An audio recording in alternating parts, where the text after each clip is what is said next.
Welcome you all to Believers Eyes Academy. In today's topic of the day discussion, we will be discussing about a very dangerous compound, which is simply called as ricin, which is so deadly that even a small milligram of that particular compound in somebody's meal or probably in somebody's body could result in instant death.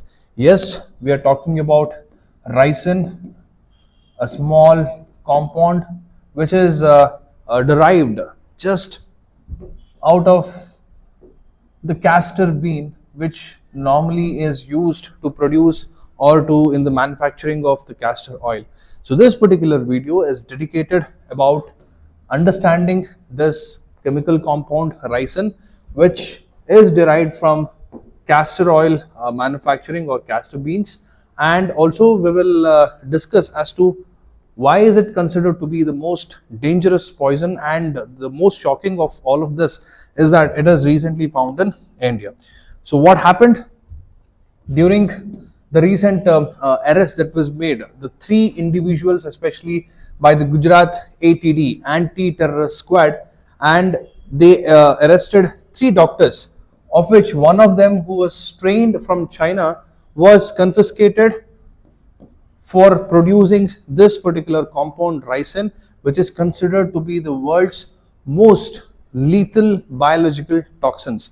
And investigators have revealed that the group was planning a coordinated terror attacks on highly crowded places, locations in India, especially the RSS office in Lucknow, the Azadpur Mandi in Delhi, the Naroda fruit market in Ahmedabad. So this incident is very important because this highlights the India's condition, a serious concern regarding the biosecurity preparedness of the country, as in are we prepared for these kind of targeted, coordinated terror attacks, especially with the usage of biological toxins, right? And also we have to try and understand the evolving nature of terror attacks in India, right? Because recently we made a video on the ANFO, the usage of ammonium nitrate as one of the biggest explosives.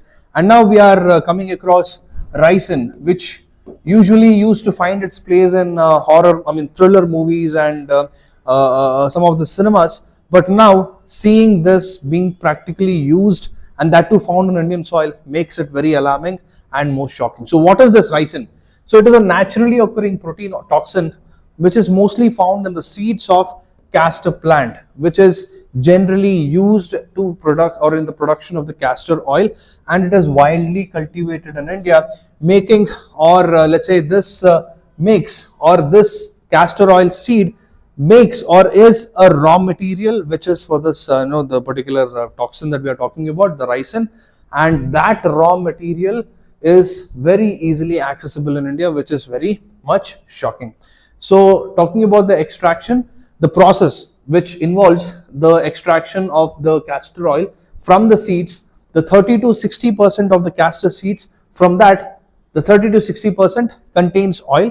The leftover, the remaining after the oil is extracted, the leftover solid mash contains 1 to 5% ricin, from which the toxin can be easily separated. So now you can think how simple the production of this toxic poison that we are talking about, because generally the country is ample, has ample opportunity in producing or cultivating this castor seeds, of which 30 to 60% from the castor seeds, it goes for the manufacturing of the castor oil, and from this the waste, whatever is left out, 1 to 5% we can actually produce ricin, and that is one of the most chemically toxic element in the world, which is actually banned, which falls under Schedule 1, which we will study what Schedule 1 in the future slides.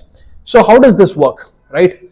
See, ricin is a very dangerous poison because it blocks the protein synthesis, a process essential for cell survival.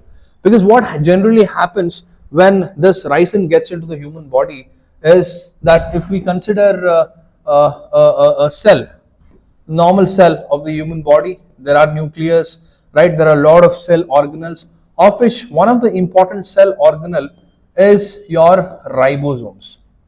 So this ribosome, a very important cell organelle, is responsible for the production of protein which is required for the cell, and in turn for that particular organ, and which ultimately to support the entire functioning of the human body. So what happens is, the rhizin, when it is ingested to the human body, it directly attaches itself to this ribosome, and what it does is that it stops ribosome from producing this protein, which is absolutely sufficient, required for the functioning of this cell and in turn the functioning of the human body.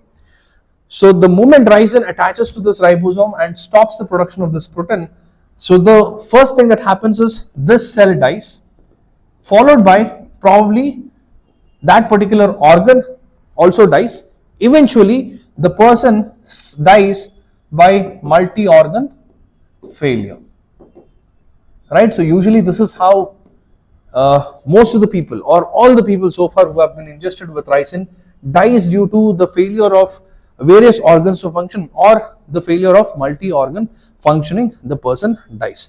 So that is the reason why this is so deadly, and it makes it even more deadlier because so far till date there has not been a single antidote which has been which has been found for this particular poison.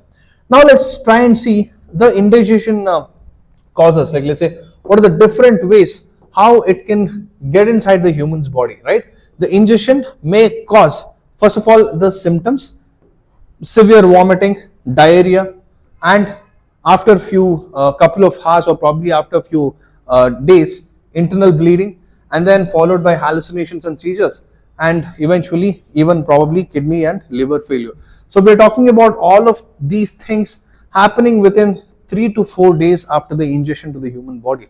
And also there are other ways how this can even enter the body, through inhalation as well. So if it is ingested to the body through inhalation or through breathing, the symptoms are difficulty breathing, persistent cough, chest tightness, and even respiratory collapse. And the biggest and the worst part is, all of these things that we are talking about just happens within 3 to 4 days, even without having sufficient time with the medical professionals to even find out or identify what the actual cause is. And even if the medical professionals even do find out what the problem is, or the person is suffering or probably dying because of the rhizin ingestion, there is no ready cure for this, right? All they can do is probably hope for the best, try to control all the symptoms, and eventually pray to God.